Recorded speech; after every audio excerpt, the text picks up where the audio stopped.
হাই friend, পুনৰ আহিলোঁ আন এটি ভিডিঅ'লৈ।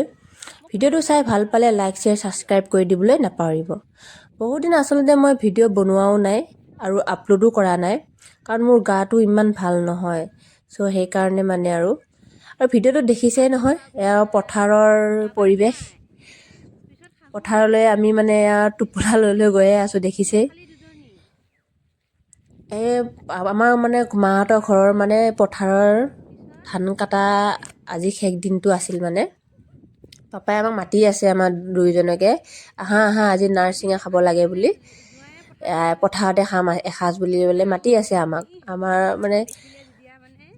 পাপাই ইমান নেৰানেপেৰাকৈ ধৰি থকাৰ কাৰণে আমি আহিলোঁ আৰু দুয়োজনে আহিলোঁ। এই আগত দেখিছেই নহয় গৈ আছে মোৰ মানুহজন, পিছত মোৰ মায়ে দুজনী হয়, মোৰ ভণ্টি, আৰু মোৰ পিছত আছে পাপা। সিহঁতে মোক গৈ আছে, ভালকৈ আহিবি দেই, ইয়াত খাল বাম আছে, ভালকৈ খোজ দিবি বুলি মোক গৈ আছে। তেনেকৈ আৰু পথাৰৰ পৰিৱেশটো চাওঁ। আহিলোঁ, বহুত দিনৰ মূৰত আহিলোঁ পথাৰ বুলি। পথাৰত পৰিৱেশটো অলপ প্ৰকৃতিৰ হাৱা ল'বলৈ আহিলোঁ, এসাঁজ খাবলৈ বুলি আহিলোঁ। আচলতে মই বেয়াই পাওঁ পথাৰত খাবলৈ, পোক পৰুৱা বেছি ঘূৰি ফুৰে যে, তথাপি আৰু পিকনিক নিচিনা বুলি খালোঁ আৰু।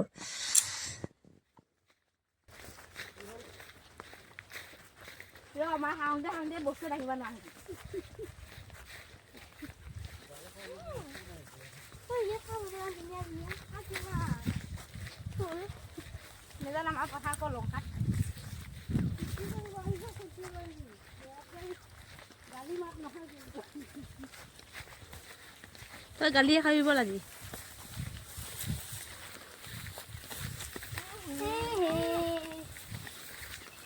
জংঘলত মাৰিবা আনিছে।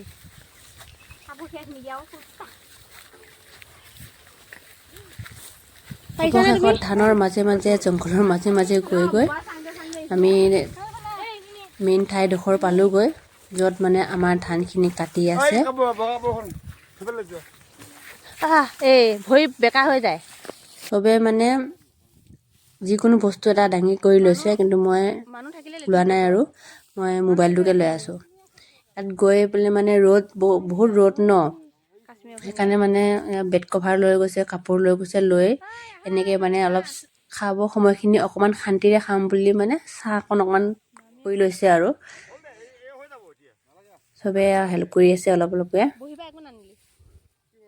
বস্তুবোৰ অ'ত ত'ত পৰি হৈ থৈ কৰি দিছে, আৰু বক্সো লৈ আনিছে, গান শুনি শুনিহে গাব।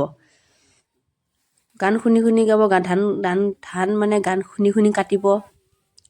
ইমানে এনজয় আৰু পথাৰৰ এনজয়।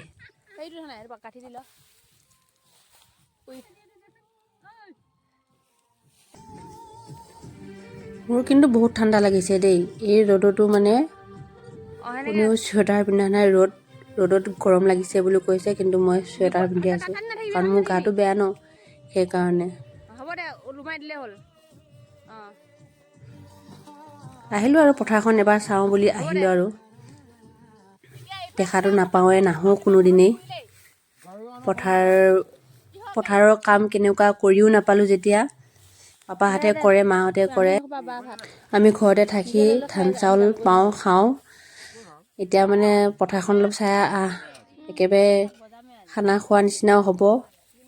নাৰছিঙা খানা কেনেকৈনো খায়, সেইবুলি খাবলৈ পাপাই আমাক মাতিলে, আৰু আমি খালোঁ। বহি লৈছোঁ আমি দুয়োজনে, এইফালে ধান কটা মানুহবিলাকে বহি লৈছে। খাবলৈ আৰম্ভ কৰিলোঁ, আৰু আমি খাই কৰি আমি আৰু টোপোলা বান্ধি কৰি লৈ আমি গোটেইকেইজনীয়ে, মই, মোৰ হাজবেণ্ড, ভণ্টি দুজনী এনেকৈ গুচি কৰি আহিলোঁ। মায়ে অলপ পিছত আহিলে।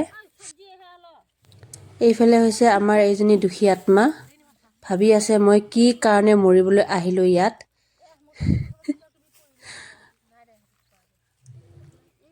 এইখনে আৰু পথাৰখন, বহুত দূৰ কিন্তু পথাৰখন দেই, ঘৰৰ পৰা প্ৰায় 1-1.5 ঘণ্টামান লাগে পথাৰ পাবলৈ। সকলোকে খুৱাই কৰি সামৰি সজি বাচন বৰ্তন আমি ঘৰলৈ গুচি আহিলোঁ। আজিলৈ বাই বাই।